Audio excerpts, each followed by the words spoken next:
నమస్సుమాంజలి. అనన్య సామాన్యమైన గతిలో సాగుతున్న శ్రీ వెంకటేశ్వర భక్తి ఛానల్ వారు అందించే శృతిలయలు కూచిపూడి నృత్య పోటీలకు స్వాగతం. ఇప్పటి వరకు జరిగిన అంకాలలో మొత్తం 28 మంది అభ్యర్థులు వాళ్ళ నాట్య విన్యాసాన్ని మన ముందు ప్రదర్శించారు. మరి రెండో ఆవృత్తంలో జరుగుతున్న చివరి అంకం ఇది. మరి చివరి అంకంలో మరో 4 అభ్యర్థులు మన ముందు ప్రదర్శించడానికి సిద్ధంగా ఉన్నారు. వారిలో ఎవరు ముందుకు వెళతారు, ఎవరు తిరిగి వెనక్కి వెళతారు అనేది చూడాలనుకుంటే మనం కార్యక్రమంలోకి వెళ్ళిపోదాం. అయితే ఇవాల్టి శృతిలయలు కార్యక్రమంలోని న్యాయనేతలు శ్రీ పశుమతి రామలింగ శాస్త్రి గారు మరియు శ్రీమతి పెండ్యాల భారతి గారు. వారికి శృతిలయలు కార్యక్రమం తరపున హార్దిక స్వాగతం పలుకుదాం. శ్రీమతి పెండ్యాల భారతి గారికి నమస్కారం. శ్రీ పశుమతి రామలింగ శాస్త్రి గారికి నమస్కారం. శృతిలయలు కార్యక్రమంలో రాబోయే మొదటి అభ్యర్థి శిరీష. గురుగారి పేరు చింతా రవి బాలకృష్ణ గారు. నువ్వు చేయబోయే మొదటి అంశం గురించి చెప్తావా? ఓంకార వాక్యం శ్లోకం చేస్తాను. రాగం అమృతవర్షిణి రాగం. చక్కగా చేయాలి.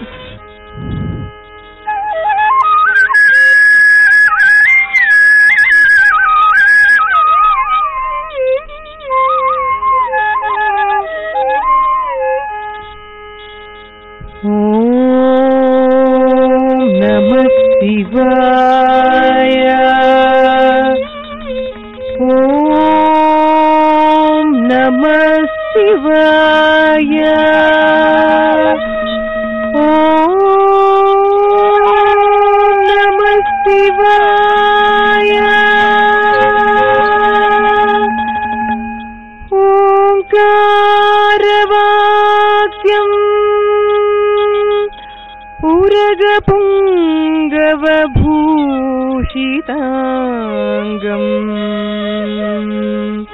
వ్యాఘ్రాంజినాంబరధరం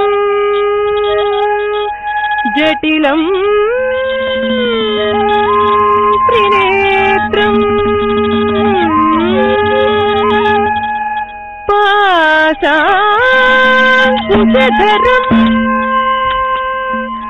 అభయవరప్రదం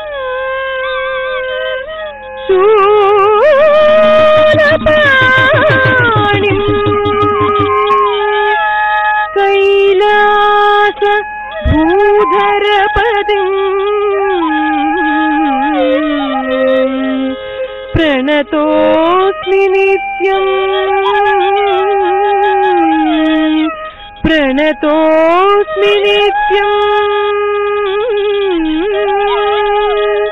ప్రణతోస్మి నిత్యం.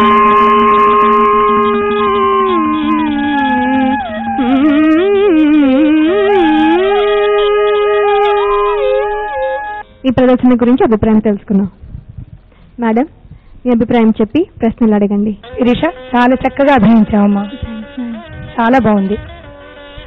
ఈ ఓంకారంలో నువ్వు చూపినటువంటి హస్తాలు ఏమిటో ఒకసారి చూపించమ్మా.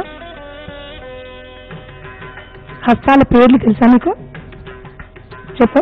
హంసశీలు, ఇది ఫలపద్మం మేడం. ఫలపద్మం బాగుందమ్మా, చాలా చక్కగా అభినయించావు. మాస్టర్ గారు. బాగుందమ్మా శిరీష, బాగా చేసావు. ఓంకార వాక్యానికి ముద్రలు పట్టావు కదా, ఏమిటి అర్థం? ఓంకారం నాభి నుండి వచ్చింది. Good good, very good. ఈ నాభి నుంచి ఉత్పత్తి ఇక్కడి నుంచి వచ్చి ఓపెన్ అయిందన్నమాట. అర్థమైంది ఆ నాదం, అది ఓంకారం. చక్కగా చెప్పావు. మరి రెండో అంశంకి వెళ్ళిపోదామా?